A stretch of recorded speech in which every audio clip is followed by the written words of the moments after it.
No estudo da filosofia, os filósofos se dividem em empiristas e racionalistas.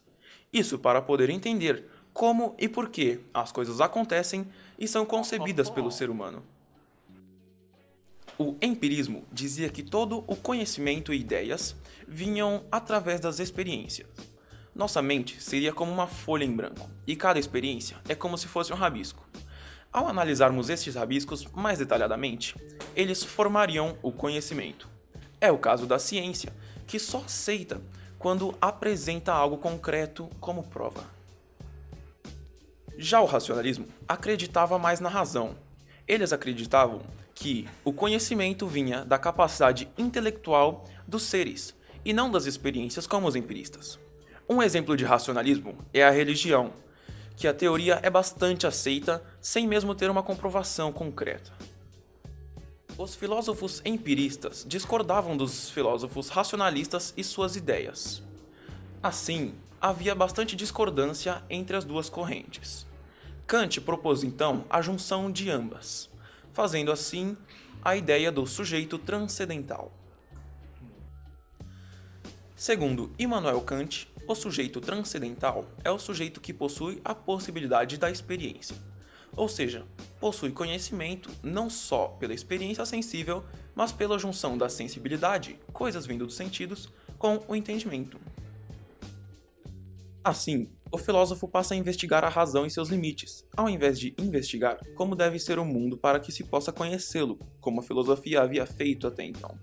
Você deve estar se perguntando quais são essas faculdades que permitem ao sujeito transcendental o conhecimento e a experiência. Para Kant, o conhecimento humano está ligado a dois troncos, a sensibilidade e o entendimento. A sensibilidade nos é dada pelos objetos, e no entendimento, os objetos são processados para serem pensados. Assim, podemos dizer que o nosso conhecimento é formado com a contribuição das intuições que são formadas pela nossa sensibilidade.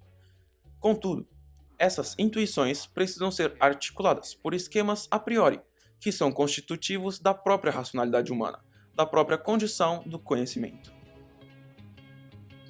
Isto significa que o conhecimento é adquirido, em parte, pela experiência da relação entre o sujeito e o objeto, e em parte por algo que é produzido pelo próprio sujeito. No sujeito transcendental, a intuição seria a sensibilidade.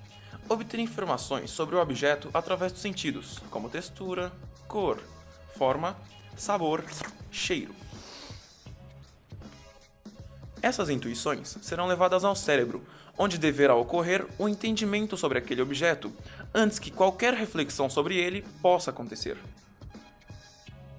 Até porque você não poderá pensar, nossa, por que essa laranja é azeda e aquela é doce? Sem ao menos saber como uma laranja é, se ela realmente existe dentro do espaço e tempo, ou entender o que a laranja é. E é aí que entram os conceitos e as categorias do entendimento. Os conceitos permitem que você entenda as coisas, moldando-as àquilo que você pode conhecer, e até usando aquilo que você já sabe como base. Apenas então, você poderá fazer reflexões com as ideias formadas. Cada ideia carrega consigo diversas características, que foram agregadas após passar pelos moldes individuais para cada ser. As ideias, por sua vez, são utilizadas nos raciocínios desenvolvidos pela razão. As categorias do entendimento se dividem em várias, como por exemplo, unidade, pluralidade, realidade, substância, causalidade e algumas outras. É como se fossem as perguntas que você se faz sobre as coisas, sendo simples curiosidade ou seu subconsciente se faz sem saber. Como quando você vê uma maçã caindo de uma macieira e você se pergunta o porquê. Se considerarmos as categorias realidade e negação, um exemplo seria: a girafa é real e o unicórnio não é. Já na limitação seria: o ser humano pode respirar em qualquer lugar, menos na água, sendo essa a sua limitação. No caso da causalidade ou da causa e efeito, o sol ilumina a sala e a sala está quente, então o sol esquenta a sala, como sendo causa e efeito. Para Kant, existem dois conceitos para a coisa. O conceito de coisa em si é aquilo que a coisa realmente é, e o conceito de coisa para nós é aquilo que a coisa é para nós.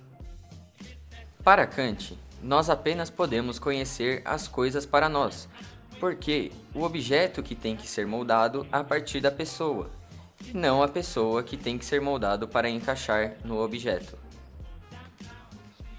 Por exemplo, quando temos um pouco de água ou qualquer outro líquido, segundo Kant, nós não poderíamos saber o que esse líquido realmente é. Primeiramente, nós teremos que moldá-lo ao nosso conhecimento, ou seja, no caso de um líquido, nós poderíamos usar uma garrafa. Então, nesse exemplo, o líquido seria o objeto e a garrafa nosso conhecimento, e cada pessoa tem uma garrafa com forma diferente, ou seja, a pessoa pega a intuição, líquido, e molda segundo o seu conceito, a garrafa. Um bom exemplo na natureza é a pimenta. Na natureza, nada é feito em vão. Portanto, o ardor da pimenta tem o propósito de espantar ameaças. Dessa maneira, algumas pessoas não gostam de pimenta, enquanto que, não tão incrivelmente, há pessoas que gostam de pimenta. Sendo assim, a coisa para eles é boa, enquanto que a coisa em si deveria ser ruim.